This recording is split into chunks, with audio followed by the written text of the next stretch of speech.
खेसारी करनामा। अरे आके अब तू ही संभारा, ई पानी सर से पार भइल राजा।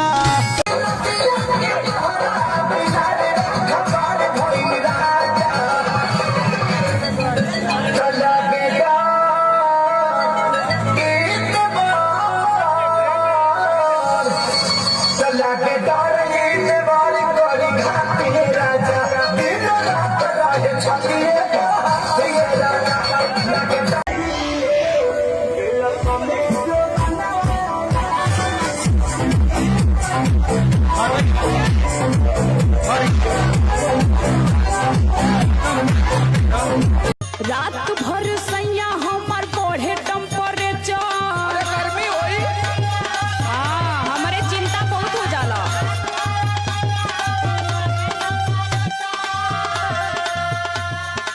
कूलर में रहा, कूलर में।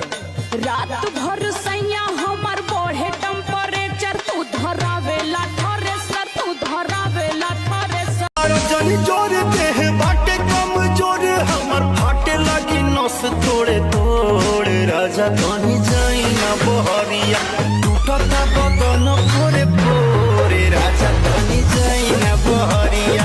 होनवा पपतिया वाला हंसे, होनवा पपतिया वाला हंसे, कुछ खास नहीं होला करवा। तब फेरी रंगे तो मूड तरो ताजा हो। महारता रमाजा बोल काहे दिन पिया है राजा। कांगन वाले हले आई हा, कांगन वाले हले आई हा, कांगन वाले हले आई हा। मैया से साजनवा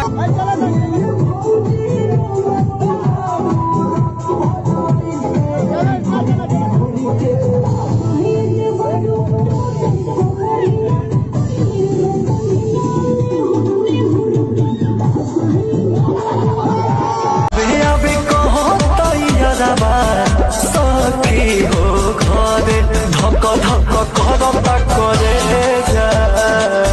कब हमार मम्मी के दामाद मिलेगा।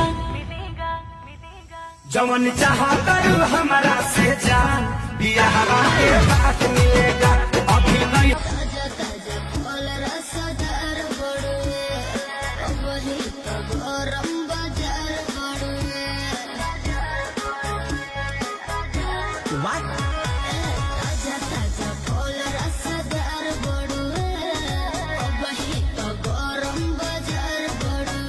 चलो ढेला पाया